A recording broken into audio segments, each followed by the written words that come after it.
On July 22, 1978, in the foothills of the Himalayan mountains, Swami Yogisharananda Saraswati and I rode a bicycle rickshaw throughout the bustling streets of Hoshiarpur in hopes of finding the Bhrigu Samhita, reported to be the oldest astrological treatise in India and said to contain intimate details about the lives of those who are destined to receive a reading from its ancient leaves. We were met on the way by Pandit Bhagat Ram Kamal, who later would become established as a spiritual master in the lineage of Baba Fakir Chand, the famous unknowing sage. As we were navigating past the various shops along the way, Swami explained to me the mythological legend behind the book's origination.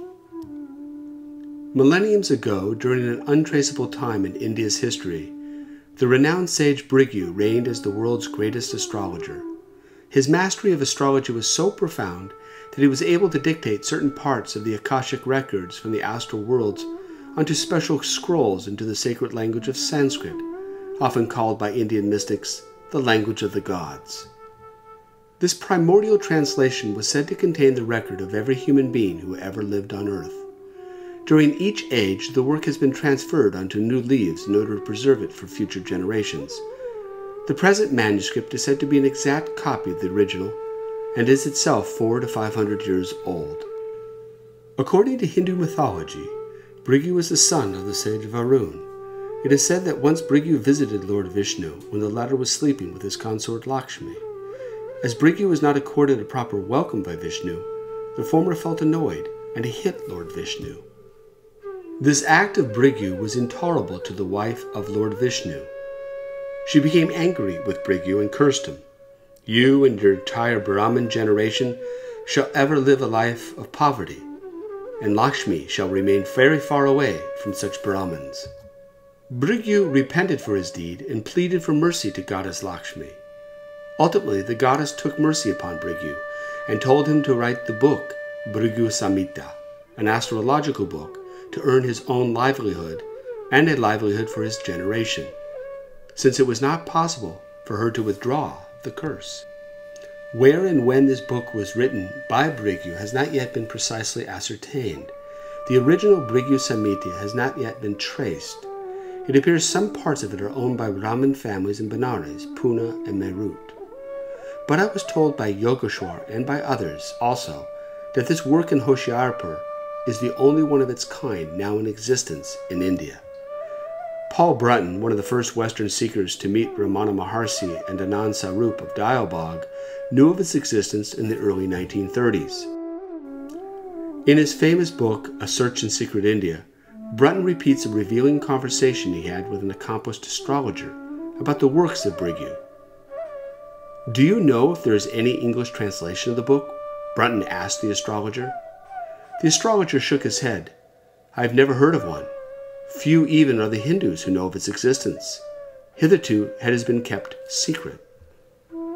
Not being much interested in astrology and doubtful of its exactitude as a science, I admit that I took the legend with good doses of skepticism. The only propelling force in its favor was my confidence and trust in the Swami and the scholar. Yogeshwar was a Christian monk extremely knowledgeable in Western science. The scholar was an expert in the philosophical systems of India. Their unremitting belief in the book's validity, which they claimed resulted from their own experiences with its awesome accuracy, deeply impressed me. I attempted to keep an open mind. When we finally arrived at the library, which was sandwiched between two back streets, I was immediately struck by the large array of Sanskrit leaves tied in huge bundles. I had imagined that there would be one large book. Two librarians, who were also expert astrologers, were on duty. Apparently this valuable treasure had been a family possession for years. I found them intelligent, matter-of-fact, and fluent in English. We enjoyed some chai as we discussed some of the implications of the work. Among the innumerable papers, one particular leaf would be found which contains the details of my life, I was told. A pictograph was made by the astrologers using the date of my arrival at the Bhrigu Samhita, as well as my birth date and birthplace. I got the impression that the most vital event was my arrival at the library. This event set all other facts into motion. Using the pictograph based upon my life, the astrologers were able to rifle through huge stacks looking for a leaf which had the same chart drawing. This precise matchup, supposedly written by the sage Bhrigu thousands of years ago, gives in Sanskrit a description of me or any other person who had arrived and whose pictograph has been computed. Everyone got involved. Several bundles were taken down from the shelf at random and untied. The two astrologers, the Swami and the scholar, got busy looking for the corresponding chart. I began to feel it was a fruitless task. However, after 15 or 20 minutes, it was found. This, I was told later, was unusually quick. It added to everyone's sense of anticipation. The two librarians and Swami Yogeshwar examined it closely, and all agreed it was an exact replica. This parched Sanskrit scroll would have the information on my life. Examining the leaf carefully, I could not help feeling an odd sense of providence. While the astrologers read through it, Swami Yogeshwar and the scholar translated its message into English. It was obvious, at least to those of us present, that this seemed to be the real deal. The first line said, and I quote, "A young man has come from a far-off land across the sea. His name is David Lane, and he has come with a pundit and a Swami." I stopped the reading in mid-sentence and asked for an explanation as to how my name could be mentioned. Swami Yogeshwar showed me the leaf on which my name was written in Sanskrit and pointed out that the pronunciation was almost exactly the same. The scholar, although familiar with the Bhrigu Samhita, was also most impressed with its exactitude. But the astrologers accepted it as a common occurrence and read on. "This young man is here to study Dharma, or religion, and meet with holy men and saints." Certain things of a personal nature were related which I found very touching. Details of my present life were given, and there followed a description of my past lives. Swami Yogeshwar wrote down the Sanskrit and partially translated it for me on a scrap of paper, but to my surprise I was told I could keep the original leaf if I wished.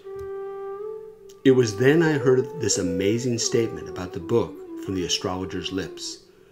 The Bhrigu Samhita replenishes itself, and with sometimes very old leaf and sometimes less aged. We do nothing. There is no need to. The astral records manifest physically at the appropriate time and place. The Swami acted as if there had been a revelation. Indeed, his own words to me were, "God has spoken to us today, dear friend, through the agency of the Bhrigu Samhita." I gave my copy of the leaf to Swami Yogeshwar for safekeeping as I was taking a bus trip to the Sikh Golden Temple in Amritsar, a number of miles away, and I didn't want to damage it. My hope was to do some testing on it when I went back to Berkeley. But alas, my trip to India was cut short due to getting severely sick, and I couldn't make it back to the Punjab to retrieve the life reading. Interestingly, I was told several years later that Swami had died, and that the leaf was lost among his possessions. In 1981, I went back to the Bhrigu Samhita with Professor Bhagat Ram Kamal. But alas, this time the astrologers could find no records concerning me or the scholar. I have never gone back.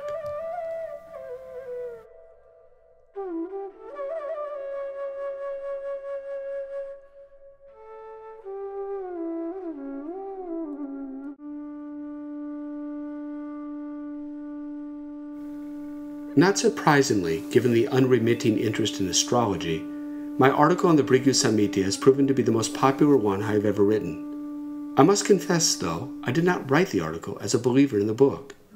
In fact, I thought so little of its authenticity that I did not write about it for some 3 years after my first trip to India in 1978. It now appears to me that the book is a fraud.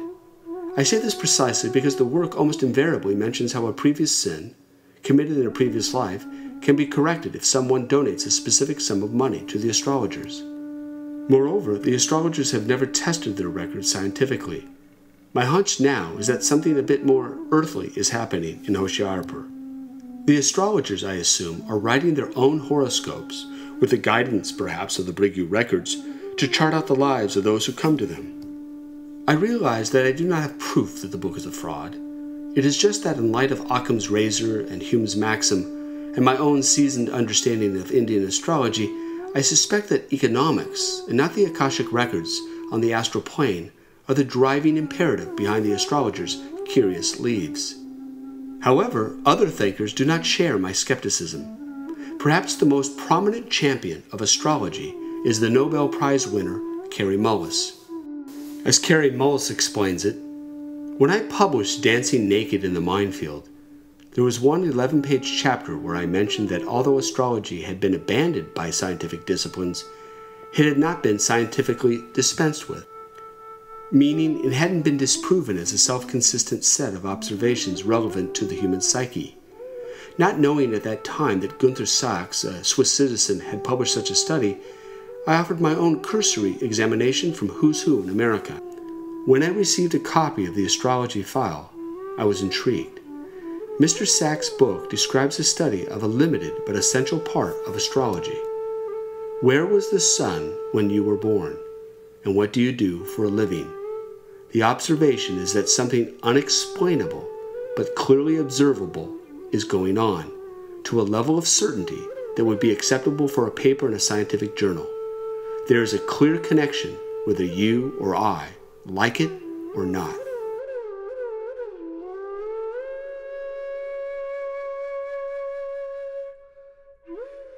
That really interests you? Well, I had a very interesting experience in 1978. I was invited by a scholar to go to a very ancient text. It's considered to be the world's oldest astrological book in the Punjab. And I went there and subsequently found that there's a legend that says that this particular book was written 4,000 years ago. We don't know if it's a myth or if it's real or not.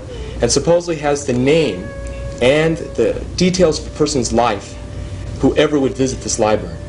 And so I happened to go in there in 1978, and supposedly, the story goes, they found this ancient Sanskrit leaf that had my name on it. David Christopher Lane? So David Christopher Lane has come from an island across the sea named California. And he's come to research, saints and gurus of northern India. Now the problem, however, in such a case is that unless you do testing on that piece of paper, you're not going to be sure if it's valid or not. And so that caused quite a stir because I wrote an article about it in 1981, and everybody wants to go to northern India. To know that was happening. It was a very strange occurrence. I can tell you that the library is very hard to get to, and there's a legend in India that only certain select individuals can get to that library. And when they get there, supposedly what they'll do is they'll do an astrological charting to find where your leaf is. And the room has got Sanskrit leaves all over the place. And so after about 25 minutes, they found this leaf, this ancient Sanskrit piece of paper. And everybody's looking, and they're all expecting some. And I didn't believe in astrology, and I still don't in a sense. But what happened was very unusual. They got the leaf, and all of a sudden, you can see it's in Sanskrit. And I could read a little Sanskrit myself, and the friend I was with is a Sanskrit scholar. And it said my name, said where I came from, said why I was there, and they said, you can keep the leaf if you want. So I kept the leaf, I gave it to my friend, the Swami Yogeshwar, and I said, you make a translation of it, I'll be back in 3 weeks. Subsequently, however, I got amoebic dysentery and had to leave India early. Well, Swami Yogeshwar died, and that leaf has now disappeared. No. So we don't know what to do with it, so it's a very strange. Dave?